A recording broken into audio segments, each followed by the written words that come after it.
Bhagavad Gita, capítulo primero. El yoga del desaliento de Arjuna. Arjuna Vishada Yoga. Versión Gita de acuerdo a Gandhi, traducido al español y recitado por Pedro Nonell. Dhritarashtra dijo: Dime, oh Sanjaya, ¿por qué mis hijos y los hijos de Pandú van a la guerra en el campo del deber? Sanjaya dijo: Viendo el ejército de los Pandavas dispuestos para la guerra, el rey Duyurama se acercó a su maestro Drona, diciéndole: Mirad, oh maestro, este poderoso ejército de los hijos de Pandú, dispuestos en formación por el hijo de Drúpada, tu sabio discípulo. Hay varios arqueros iguales en la lucha Bhishma y Arjuna, Yuyudama y Virata, y el gran Maharata, Drupada. Drishtaketu, Chekitana, el valiente Kaishraja, Purujit, el Kuntiboja y Shabya, jefe entre los hombres, el valiente Yudamanyu, el valeroso Utamauja, hijos de Subhadra y los hijos de Draupadi, todos ellos Marahatas. Conoce ahora, oh el mejor de los brahmanes, a los más distinguidos entre los nuestros. Para tu información, menciono los nombres de los capitanes de mi ejército. Tú mismo, Bhishma, Karna y Kripa, victoriosos en la batalla, Ashvataman, Vikarna, también el hijo de Somadatta. Hay muchos otros héroes, conocidos por su habilidad en el manejo de armas diversas. Ellos prometieron dar su vida por mí, y todos son expertos en el arte de la guerra. Nuestras fuerzas, comandadas por Bhishma, son totalmente insuficientes, mientras que las suyas, mandadas por Bhima, son bastante adecuadas. Por tanto, que cada uno de vosotros, ocupando sus lugares designados en cada entrada, proteja solo a Bhishma. Ante esto, el heroico gran señor, el gran anciano de los Kurus, lanzó un fuerte rugido de león y sopló su caracola para animar a Duyurama. Acto seguido, sonaron al mismo tiempo caracolas, tambores, platillos y trompetas. El ruido fue terrorífico. Entonces Madhava y Pandava, de pie en su gran carro de guerra con corceles blancos, soplaron sus divinas caracolas.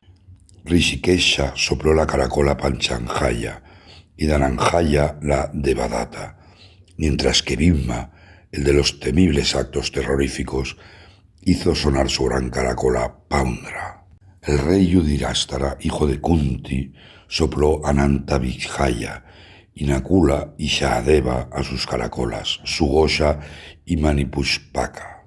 Y Kashiraja, el gran arquero, Shikandi, el Maharata, Dhritarashtra, Yuna, Virata y Satyaki, el invencible. Drupada, los hijos de Draupadi, el hijo de Subhadra, fuertemente armado, todos estos, oh rey, soplaron cada uno su propia caracola.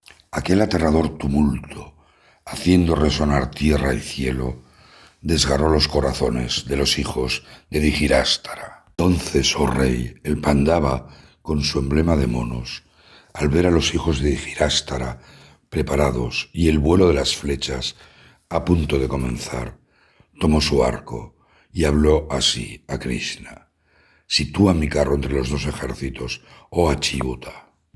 Así formados para la batalla podré contemplarlos y saber a quiénes debemos enfrentarnos en este temible combate. Y para que pueda examinar a los guerreros aquí reunidos, ansiosos por cumplir el perverso deseo de Duyurama. Y Sanjaya dijo: Así, dirigido por Gukadeksha, oh rey, Krishna situó el singular carro entre los dos ejércitos frente a Bhishma, Drona y todos los reyes, y dijo: Mirad, oh Partha, a los Kurus allí reunidos.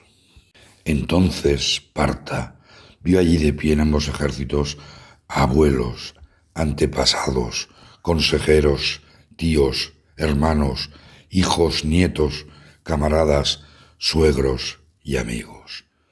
Al ver a todos estos parientes alineados ante él, una gran compasión se adueñó de Arjuna y habló angustiadamente así: Y Arjuna dijo: cuando veo a estos parientes aquí reunidos, oh Krishna, ansiosos por luchar, mis extremidades desfallecen, mi boca se seca, mi cuerpo tiembla y se tambalea, y mi cabello se eriza. De mi mano huye Gandiva, mi piel arde, mis pies no me sostienen, y mi mente se agita violentamente. Tengo desdichados presagios, oh Keshava, no veo nada bueno en matar a mis parientes en la batalla.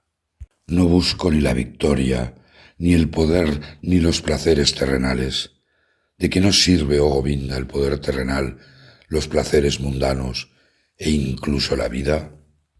Aquellos para quienes desearíamos el poder terrenal, las alegrías y los placeres mundanos están aquí, preparados para la batalla, habiendo renunciado a la vida y a la riqueza. Consejeros, padres, abuelos, hijos e incluso nietos, tíos, suegros, cuñados y otros parientes. A todos ellos no les mataría, oh Madhusudana, aunque me asesinasen, ni siquiera por el reinado de los tres mundos, y mucho menos por un reino terrenal. Placer puede haber en matar a estos hijos de Dhritarashtra, oh Janardana. Si les matamos, aun siendo ellos los culpables, solo el pecado podrá ser nuestro destino. Luego, no nos corresponde matar a nuestros parientes, a estos hijos de Dhritarashtra. ¿Cómo podríamos ser felices matando a nuestros propios parientes, oh Madhava? A pesar de que ellos, aun con su juicio deformado por la codicia, no vean su culpabilidad en la destrucción de la familia, ni el pecado en traicionar a los camaradas. Oh Janardana, ¿cómo podemos ayudar para hacer retroceder este pecado, viendo claramente el delito que subyace en esta destrucción? Con la destrucción de la familia perecen las virtudes eternas familiares, y con su extinción la injusticia reina en toda la familia. Cuando la injusticia prevalece, oh Krishna, las mujeres de la familia se corrompen, y su corrupción, oh Vaishnava, causa la confusión de las castas. Esta confusión arrastra al infierno a los destructores de la familia, así como a la propia familia, y sus difuntos serán privados de la bendición de ofrendas y ritos.